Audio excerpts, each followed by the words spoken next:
Imposition versus choice. Two very distinct ideas that are often confused in our society. Knowing the distinction between these two ideas would have a very profound effect on our society, as it would clear up how we should be interpreting certain issues in this world. So, what is the difference between an imposition and a choice? Well, let's find out.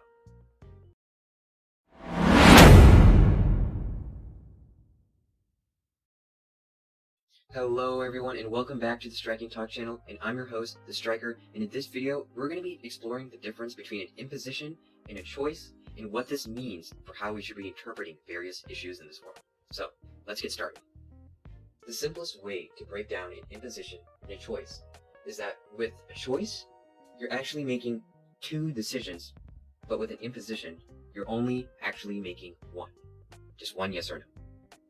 So when you are forced into an imposition, somebody places you into a situation, meaning something external is actually making a decision for you, which in this case would be a yes. They're making a yes decision for you. And now you have to either succeed in this task, which we can call a true, or fail the task, which we'll call false, right? So here's an analogy. So let's say somebody took you out to a basketball court and challenged you. They gave you the basketball and said, here, make a half-court shot. If you make this shot, you get one attempt, I'll give you $1 million. If you fail this attempt, I'm going to beat you up.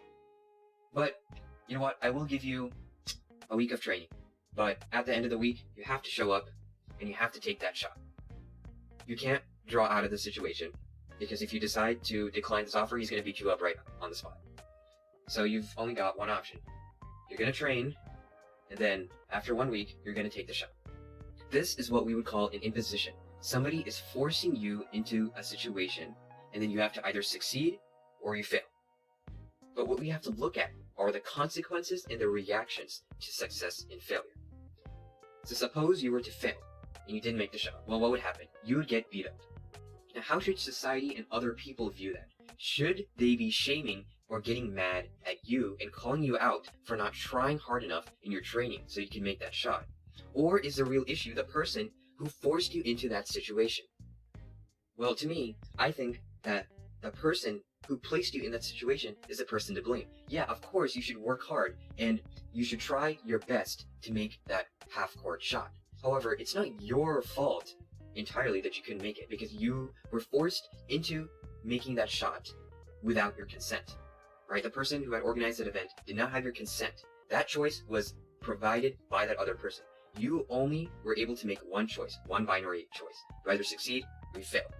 So society should not be blaming the person who wasn't able to complete the shot. They're actually a victim. And the person who imposed you in that situation is a perpetrator.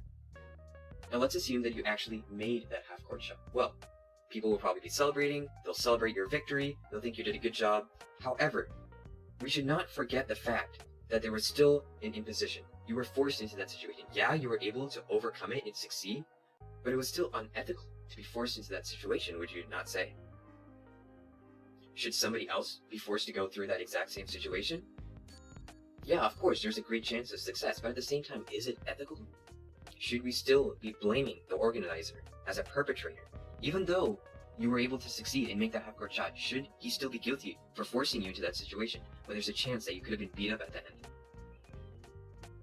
Now that we've discussed impositions, we're going to discuss choices. When you make a choice, you're actually making two decisions. One, you're accepting that choice or that binary tree. And then second, you're choosing a path. This would be more analogous to receiving a job offer. Somebody offers you a job, okay? They're not forcing you to a job, they're offering you a job.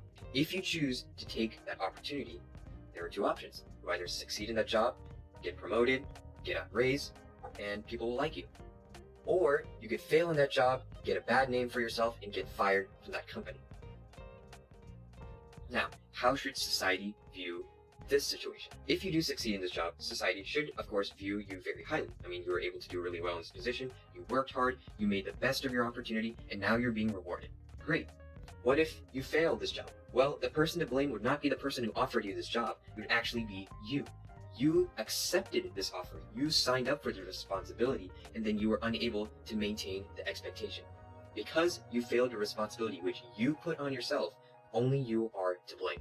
There is no external force that is to be blamed. This is different from an imposition where somebody forced you into that situation, so you should not be blamed if you're not able to come out of that successfully. One example of imposition versus choice might be false incarceration. There were many examples throughout history where people were either falsely incarcerated or thrown into slavery or some sort of trapped system. You could take the gulags, for example, where people were forced into basically just doing endless work for their entire lives. Now, if somebody comes out of the gulag, escapes, and their life is in shambles, okay? They didn't experience any personal growth, they weren't able to, overcome and be brave and come out of that situation, should society be mad at that type of person? If somebody is falsely incarcerated and they go insane in prison and they come out, should you be mad at that specific person because they have gone insane? Well, no, because this was an example of an imposition. While it is good to experience self-growth and self-improvement in that situation, and there are many people who came out of the gulags and were able to tell their story to the rest of the world, that should not be the expectation. We should not expect people to grow in that situation, while it is something nice to do.